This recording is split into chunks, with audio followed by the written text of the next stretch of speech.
Hello friends, আরও একটি নতুন ভিডিওতে তোমাদের সকলকে স্বাগত। আজকের ভিডিওতে আমরা দুটো বিষয় নিয়ে আলোচনা করব, 23 স্টেটের রেজাল্ট এবং 2024 রিক্রুটমেন্ট নোটিফিকেশন নিয়ে।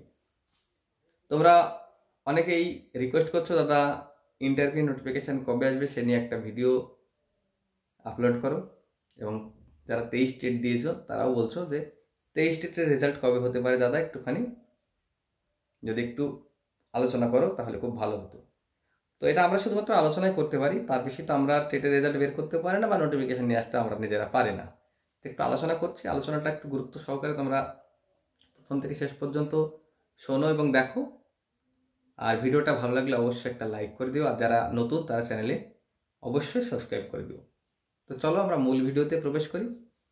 23 স্টেটের রেজাল্ট নিয়ে প্রথমে আলোচনা করব। 23 স্টেটের রেজাল্ট, প্রথম দিকে আমার মনে হচ্ছে 23 স্টেটের রেজাল্টটা বেরিয়ে যাবে খুব তাড়াতাড়ি, হয়তো এক মাসের মধ্যে, অর্থাৎ সেপ্টেম্বরের মধ্যেই মোটামুটি বেরিয়ে যাওয়ার সম্ভাবনা ছিল। তো এমতো অবস্থায় একটা খবর পাওয়া যাচ্ছে, তো সেই খবরটা শুনে 23 স্টেটের রেজাল্ট বেরোনোটা হয়তো একটু দেরি হলেও হতে পারে মনে হচ্ছে। খবরটা এরকম যে প্রত্যেকবারই প্রশ্নভুল মামলা হচ্ছে। 2012, 2014, 2017, 2022 প্রত্যেকটা টেটেই প্রশ্নভুল মামলা হয়েছে।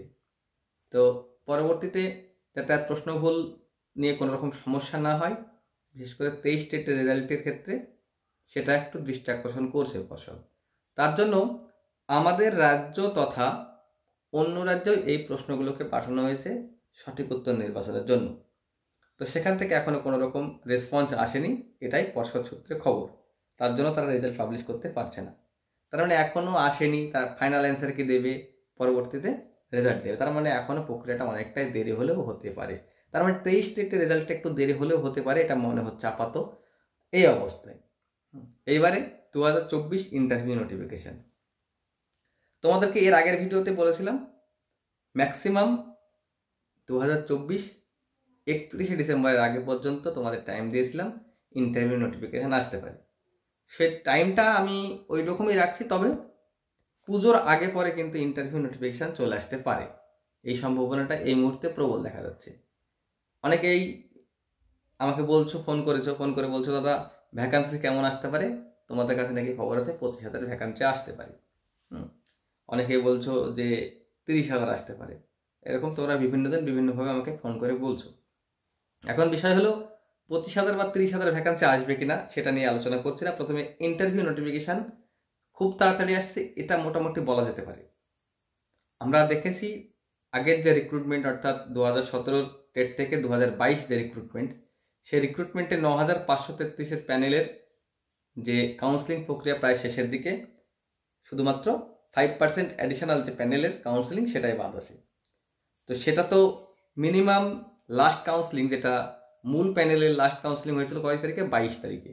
তো 22-এর পরবর্তীতে, অর্থাৎ 22শে আগস্টের পরবর্তীতে মিনিমাম 15 দিন পর ছাড়া কোনোভাবে সেই কাউন্সিলিং করা সম্ভব না। তোমরা সকলেই জানো 5% প্যানেল এর কাদের হয়, নন জয়নিং সিট নিয়ে হচ্ছে। তাহলে নন জয়নিং সিটটা কখন পাবো, লাস্ট কাউন্সিলিং যেটা 22 তারিখ হয়েছে তার 15 দিন পর, কারণ 15 দিন পর্যন্ত টাইম থাকে জয়নিং করানোর জন্য। 15 দিন পরে যারা কোনো শিক্ষক যদি জয়েন না করে সেক্ষেত্রে সেটা নন জয়নিং সিট হবে। এবং টোটাল প্রথম কাউন্সিলিংয়ের ডেট থেকে একদম লাস্ট কাউন্সিলিংয়ের ডেট পর্যন্ত যে কাউন্সিলিংগুলো হয়েছে, সেই কাউন্সিলিং প্রক্রিয়াতে যারা অংশগ্রহণ করেনি তারাও নন জয়নিং, সেই সিটগুলো নন জয়নিং সিট হবে। এবং যারা কাউন্সিলিং অংশগ্রহণ করেও পরবর্তীতে স্কুলে জয়েন করেনি সেগুলো নন জয়নিং সিট হবে। সেই নন জয়নিং সিটগুলোতেই 5% অ্যাডিশনালদের কাউন্সিলিং করানো হবে।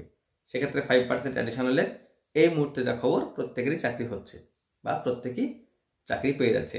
নন জয়নিং সিটটা অনেকটাই বেশি হয়ে গেছে, অর্থাৎ 5% যে প্যানেলের প্রায় 400-450 ক্যান্ডিডেট আছে তারা প্রত্যেকে চাকরি পাচ্ছে। তো এই প্রক্রিয়াটা শেষ হওয়ার সঙ্গে সঙ্গে ইন্টারভিউ নোটিফিকেশান আসছে। এর একদম পরিষ্কার তোমাদের বলে দিচ্ছি, এই প্রক্রিয়াটা শেষ হতে সেপ্টেম্বরের হয়তো মাঝামাঝি চলে যাবে, এবং সেপ্টেম্বরের 20 তারিখের পরে নোটিফিকেশান আসার সম্ভাবনা প্রবল। তার মানে 2022 স্টেট পাইদের জন্য একটা সুখবর আসছে, সেপ্টেম্বরের 20 তারিখের পরে ইন্টারভিউ নোটিফিকেশান আসার সম্ভাবনা প্রবল দেখা দিয়েছে। তোমাদের প্রত্যেককে বলবো, তোমাদের হয়তো শুভ সময় খুব শীঘ্রই আসছে। আমি সেপ্টেম্বরের 20 তারিখের পরে তোমাদের ইন্টারভিউ নোটিফিকেশান আসার সম্ভাবনা প্রায় 90% দিচ্ছি। তোমরা অনেকেই আমাকে এখন এই মুহূর্তে বলবে যে দাদা কোন সোর্স থেকে বলছো। আমি কোনো সোর্সে বিশ্বাসী না, আমি সমীকরণ এবং প্রেডিকশানে বিশ্বাসী। আমি প্রেডিকশন করে বলছি এটা, আমি সমীকরণ করে বলছি যে এরকম হতে পারে।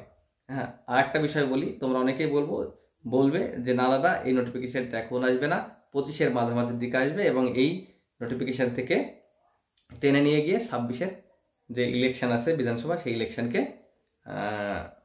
কভার করবে। তো আমি তোমাদের আবারও বলি, এই বছরও টেট হবে, 2024-এও টেট হবে, এ নিয়ে কোনো সন্দেহ নেই। তার মানে এই বছরের টেট হবে 23 স্টেট এবং 24 স্টেট নিয়ে আগামী একটা রিক্রুটমেন্ট হবে, সেটা ইলেকশনের আগে।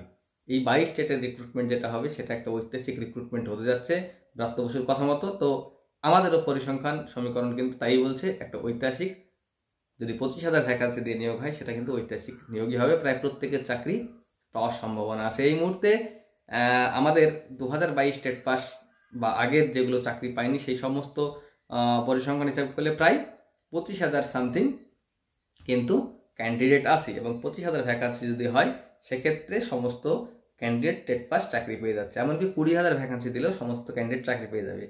আর 5,000 আর অবশ্যই এদিক ওদিকে অন্যান্য চাকরি বা অন্যান্য কাজের সঙ্গে যুক্ত হয়ে গেছে, তারা হয়তো চাকরির আশায় বসে নেই।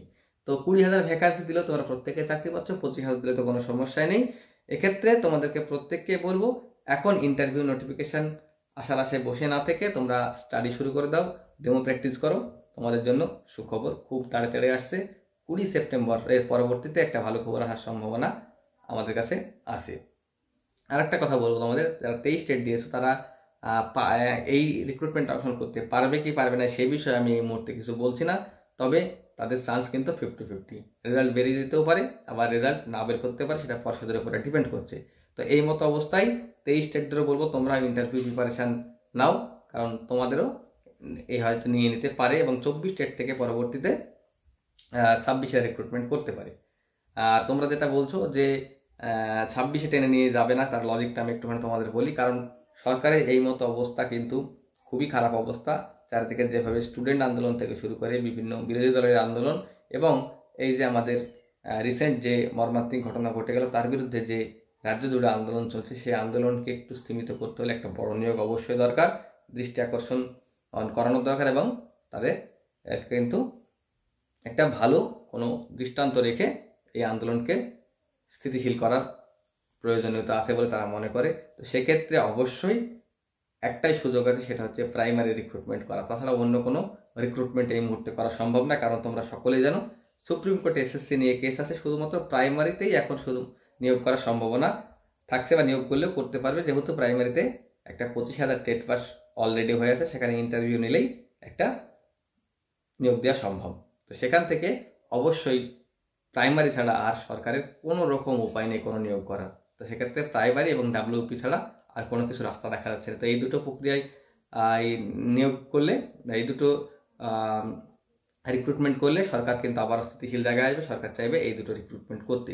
তো তোমাদেরকে আবারও বলবো যে চ্যানেলের সঙ্গে থেকো, যারা চ্যানেলটিকে সাবস্ক্রাইব করবে তারা অবশ্যই চ্যানেলটিকে সাবস্ক্রাইব করে দিও। আর কোনো রকম কোয়ারিজ থাকলে তোমরা অবশ্যই ফোন করতে পারো, আমার হোয়াটসঅ্যাপ গ্রুপ আছে, সেখানে যোগাযোগ করতে পারো। Thank you.